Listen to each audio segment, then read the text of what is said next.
pasado, cuando estábamos hablando de futuro, yo hablé de la trilogía distópica por excelencia, que está compuesta por 1984 de George Orwell, por Fahrenheit 451 de Ray Bradbury y por Un Mundo Feliz o A Brave New World de Aldous Huxley, que obviamente pueden encontrarlo todo en el canal de YouTube de Vorterix, que hicimos hincapié también en Un Mundo Feliz más que en el resto de las novelas, e hicimos un pequeño apartado para hablar del cuento de la criada, que también podría considerarse como parte de esta nueva, no más trilogía, sino un grupo de 4 libros de futuros distópicos que justamente nos están avisando cosas que podrían llegar a suceder en el futuro, pero son obviamente ficciones. Y la verdad es que si me quería hacer la rata, podría haber hablado directamente del cuento de la criada y de hacerme cuenta que el año pasado no la habíamos mencionado y otra cosa mariposa, pero no, chicos, porque yo me tomo en serio el programa y quiero siempre traerles cosas nuevas, aunque voy a decir algo, que es que voy a hablar de un autor que yo ya hablé en este programa cuando hablamos de violencia, pero nunca había hablado de su novela debut, ni de la novela que acaba de sacar, que se acaba de editar en Argentina. Me parece que es una buena manera de entender un poco cómo funciona el futuro teniendo relación con el pasado. Porque estoy hablando de Edouard Louis, que Edouard Louis, si ustedes se acuerdan cuando hablamos de violencia, es un sociólogo francés muy jovencito, nació en 1991, si no me estoy equivocando. 1992, más jovencito aún, o sea, es de nuestra generación.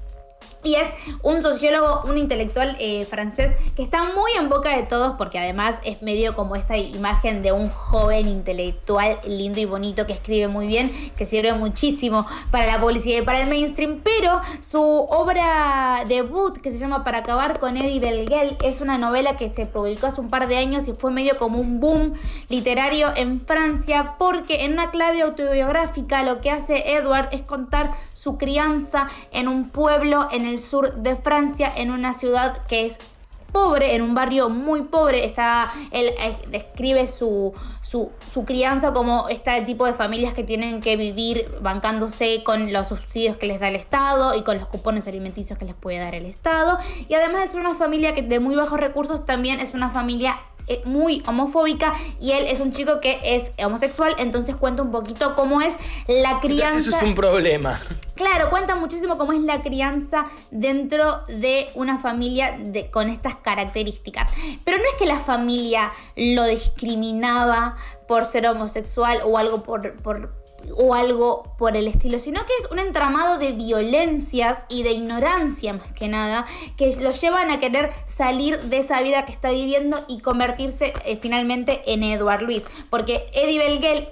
es el nombre que tenía cuando estaba creciendo, y cuando logró salir de ese círculo de violencia y poder insertarse en la sociedad académica, que es donde él quería vivir, se cambió el nombre a Edouard Louis, y él lo que dice es que era necesario hacer este paso y este cambio radical, porque si no, él no iba a sentir nunca que había salido por completo. Como dice en la contratapa del libro, para mi familia y los demás me había convertido en una fuente de vergüenza, incluso de repulsión. No tuve otra opción que la huida, y este libro es un intento de comprenderla. Para empezar, antes de hablar de la trama, el libro provocó un montón de lío en Francia cuando se publicó, porque salió la familia a decir, no solamente a bardearlo por contar los secretos familiares, sino que decir que lo que él estaba haciendo estaba un poquitito condimentado de más, como que estaba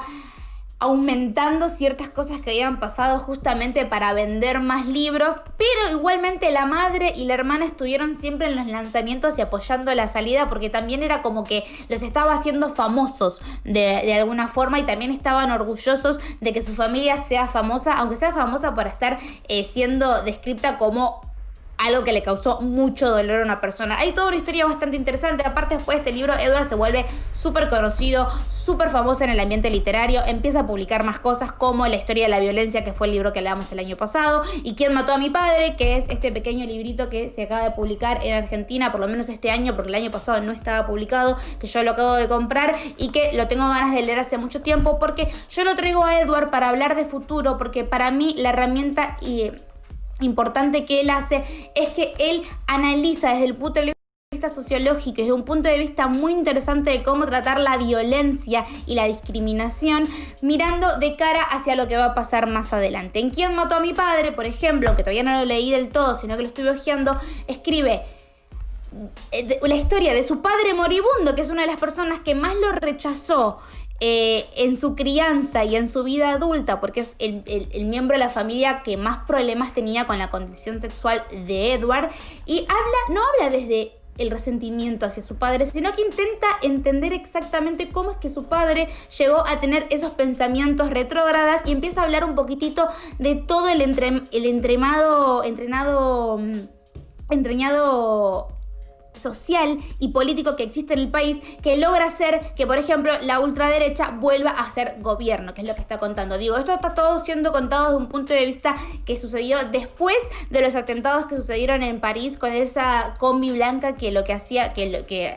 pisó a un montón de personas y levantó un montón de personas, que fue un atentado terrorista. Y él se pone a hablar desde el punto de vista de cómo se construye en el pasado para que puedan llegar a pasar esas cosas y cómo prepararnos para el futuro. Digo, es una que es lectura interesante, pero también incluso Exacto. uno podría pensar que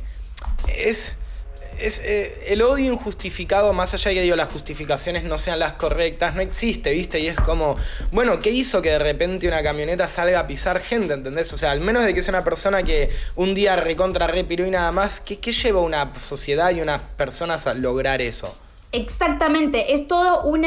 como si fuesen piezas de dominó que están conectadas las unas con las otras, y una vez que tirás una se van cayendo hasta que de repente no se cayeron todas. Y es interesante leer todos estos pensamientos y estas bajadas de línea que está haciendo Edward, porque nos puede llevar a repensar hacia dónde estamos yendo. Te repito, en ¿Quién mató a mi padre? Él está hablando del futuro y del presente francés hoy en día, que como muchos países del mundo en la actualidad están siendo gobernados por gobiernos que se inclinan mucho en la ultraderecha y en un montón de actitudes que desde el punto de vista progresista y más liberal no estaríamos de acuerdo, digo, con la restricción de las fronteras, con cierto tratamiento a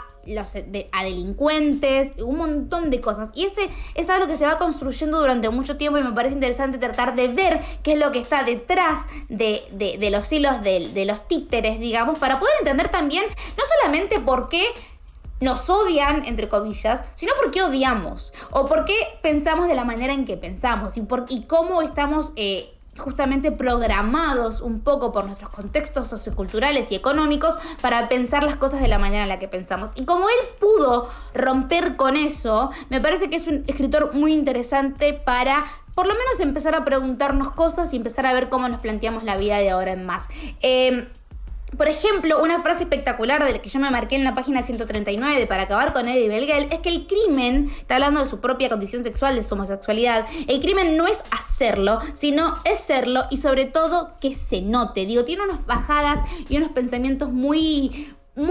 buenos. La verdad que a mí este libro, cuando yo lo leí por primera vez, me pareció espectacular y se lo recomendé a todo el mundo. También otra cosa, está pensado en formato más de ensayito sociológico y no tanto novelístico. Entonces no sigue una línea cronológica, sino que cada vez que quiere hablar de cierta temática que tiene que ver con la historia que le sucedió, lo separa por eso. Entonces tenés un capítulo que habla sobre su relación con su padre y un capítulo separado que habla sobre su relación con su madre. Y por ahí empezás a leer cosas que ya sabías, pero empezás a entender un poquito más el entramado que hay detrás. Realmente muy interesante. Tenemos la suerte de que esté traducido al español, porque él es un escritor francés, y leerlo en francés para mí sería imposible, y leerlo en inglés la verdad que perderíamos mucho, porque del latín al inglés, o sea, de idiomas latinos al inglés se pierde mucho, y de traducción de un idioma latino al otro es mucho más sencillo. La única cagada que yo encuentro con la traducción que tenemos en Argentina es que está hecho por un traductor español, y hay mucho slang, hay mucho insulto, hay mucho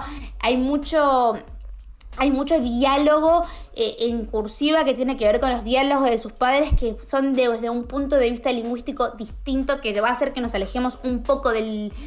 texto, porque dice gilipollas. Y para nosotros gilipollas es casi un chiste que escuchamos en un videojuego con una traducción muy mala hecha de alguien español. Pero realmente vale la pena tenerlo en la biblioteca y leerlo, y poder empezar a repensar un montón de cosas que por ahí no teníamos en cuenta en el momento. Y ¿Quién mató a mi padre? Son menos de 100 páginas, son 80 y pico, 89, son 90 páginas. Se puede leer en una sentada, y es lo que yo voy a hacer este fin de semana. Y por ahí, si me gustó lo suficiente, vuelvo la semana que viene con esto, o se quedarán con la dura